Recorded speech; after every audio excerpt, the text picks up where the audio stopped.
100 रोटी वाला ससुराल। सुनो जी, मुझे तो शीतल की बड़ी फिक्र रहती है। उसका ध्यान तो बस घर के बाहर दोस्तों के साथ घूमने फिरने में ही रहता है। उसे कुछ बोलो तो एक नहीं सुनती। मैं तो कहती हूँ इसकी जल्दी शादी वादी करवा दो, वरना लड़की हाथ से निकल जाएगी। तुमसे ज़्यादा चिंता है मुझे शीतल की शादी की। कल ही वो रामपुर वाले मौसा जी को फ़ोन भी किया था। बता रहे थे एक लड़का है नज़र में। उनका अपना घर है और लड़का भी अच्छा है। अरे तो फिर बस बात चलाओ ना, एक बार देखे तो सही लड़का और घर बार कैसा है। कौन से लड़की की बात चल रही है यहाँ? तुम्हारी शादी की बात चल रही है बेटी। अब तुम्हारी शादी की उम्र हो रही है तो लड़का तो देखना पड़ेगा ना। उफ़ो, मुझे अभी नहीं करनी शादी वादी। ये तो मेरे खेलने कूदने के दिन है। बहुत खेल कूद ली तुम। अब घर के काम धाम सीखने की कोशिश करो, समझी? ससुराल जाकर हमारी नाक मत कटवा देना। सब्जी काटनी तो आती नहीं इसको, तो नाक ही कटवाएगी। अरे मैं इसे शादी तक अच्छे से सब सिखा दूंगी। आप तो बस उस लड़के से इसकी शादी की बात चलवाओ।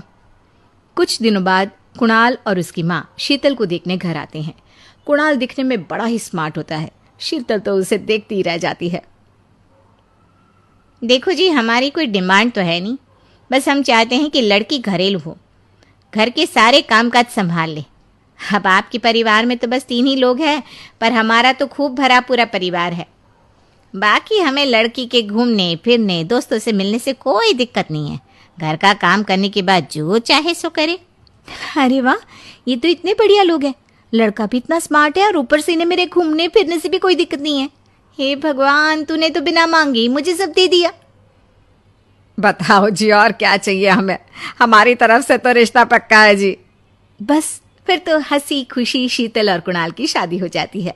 शीतल मन ही मन बड़ी खुश होती है और उसी खुशी के साथ वो अपने ससुराल में कदम रखती है। आओ बहू, तुम्हारा अपने ससुराल में स्वागत है। ये मिलो अपने परिवार से। ये तुम्हारे ससुर जी, तुम्हारी ननद सुनीता और गीता, सुनीता के पति राजेश और उनके 2 बच्चे राजू और चिंटू। ये ना हमारे साथ यहीं रहते हैं। ये तुम्हारी दादी सास हैं और बाकी लोग अभी बाहर गए हुए हैं।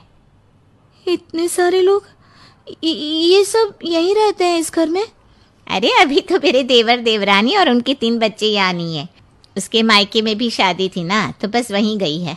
कल तक आ जाएंगे। हे भगवान, ये घर है या धर्मशाला? ये सब एक साथ इस घर में कैसे रहते हैं?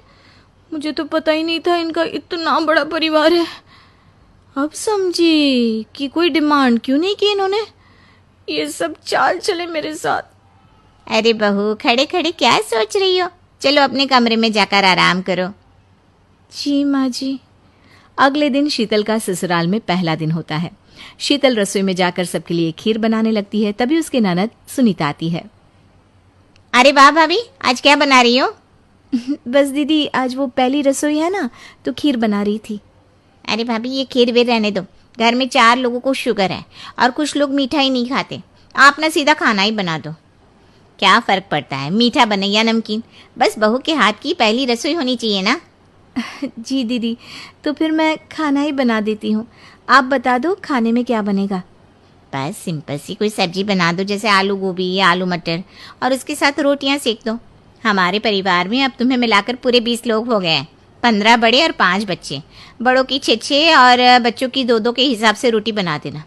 चलो मैं चलती हूँ, सब देख लेना। हाँ, बड़ों की 6 रोटी मतलब कि 15 लोगों की 90 रोटियाँ, और बच्चों की 2 रोटी मतलब 5 बच्चों की 10 रोटियाँ। 90 और 10 मतलब कुल मिलाकर 100 रोटियाँ। हाय, मैं तो मर गई। 100 रोटी अकेले कैसे बनाऊंगी? माँ, ये तुमने मेरी शादी कहाँ कर दी? शादी से पहले तो मैंने कभी 4 रोटी से ज्यादा नहीं बनाई। शीतल एक बड़ी सी परात में 100 लोगों के हिसाब से आटा निकालती है और उसे गूंथना शुरू करती है। आटा गूंथते गूंथते शीतल के पसीने छूट जाते हैं। उसके बाद बारी आती है रोटी बनाने की। शीतल एक एक करके रोटी बनाना शुरू करती है और 10 रोटी बनाते ही अपनी कमर पकड़ लेती है। हाय, मैं मर गई। मेरी कमर टूट गई खड़े खड़े, और ऊपर से इतनी गर्मी। मैं 100 रोटियां कैसे बनाऊंगी? अरे भाभी, सब बाहर रोटियों का इंतजार कर रहे हैं। जरा जल्दी जल्दी रोटी सेक दो।